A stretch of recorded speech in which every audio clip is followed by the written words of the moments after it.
Бүгд найрамдах Солонгос улсын ерөнхий сайд Ван Гюаны энэ удаагийн айлчлал Монгол улсад боллоо.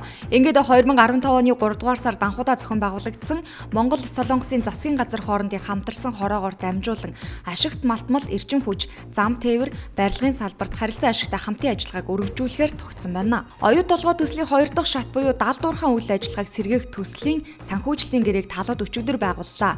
Оюу толгойн даалдуурхан бүтээн байгуулалтад нийт 6 тэрбум $, шаардагдахаас 4.4 тэрбум $-ыг олон улсын банк санхүүгийн 20 байгууллагаас 12-оос 15 жилийн хугацаатаагаар зээлж байна.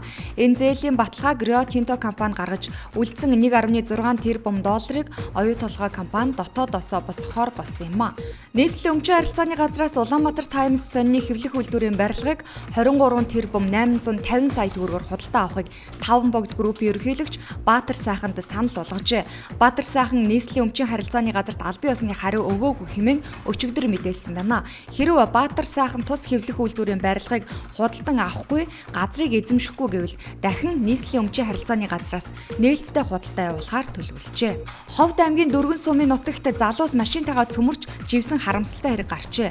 Хэрэг гарсан талаарх мэдээллийн дагуу аймгийн онцгой байдлын газрын 19 албан хаагч орон нутгийн 25 иргэн эрэлт мордсон байна. Харамсалтай нь иргэн О нуурын эргээс 1 км-т осгож насурсан байжээ.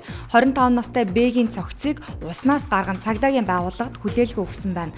Мөс цөмөрсөн хэсэгт нуурын усны гүн 4 м, мөсний зузаан 15-аас 18 см орчим байжээ. Залуус нуурын эргээс 5000 м орчимд осолцсон байна. Magnatrade Just Oil компаниуд 2013 онд нэг өдөр шатхуун дизелийн түлшний жижиглэн худалдааны үнэ нэмсэн билээ. Тухайн үед шудраг өрсөлдөөн хэрэглэгчийн төлөө газраас 2 байгууллагын энэ үйлдэлийг өрсөлдөөний тухай хуулийг зөрчсөн гэж үзсэн юм. Улмаар Just Oil компани 941 сая төгрөг, Magnatrade компани 2 тэрбум 368 сая төгрөгийн торгууль төлөх шийдвэр гарсан.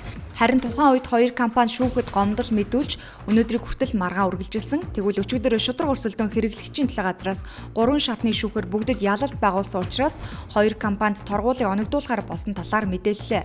2 компанид нийтдээ 3 тэрбум 112 сая төгрөгөөр торгох оруулжээ.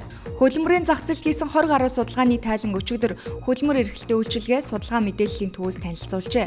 Сүүлийн жилүүдэд хөдөлмөрийн харилцаатай холбоотой маргаан иргэдийн гомдол нэмэгдэх хандлагатай болжээ.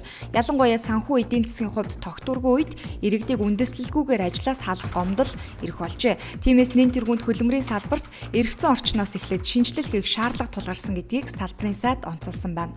Энэ сарын 10-ны өдөр 15 цагт Яармаг орчмын замд хурдны хэмжилт хийжээ. Хэмжилтээр нийт 67 автомашин хурд хэтрүүлж, дээд хурд 153 км/цаг бүртгэгдсэн байна. Хурд хэтрүүлсэн жолооч нар замын хөдөлгөөний аюулгүй байдлын тухай хуулийн 41-р зүйлийн 41-ийн 2 дахь хэсэгт заасны дагуу 48 мянган төгрөгөөр торгуулж 6 сар хүртэлх хугацаанд автомашин жолоодох эрхээ хасуулах юм.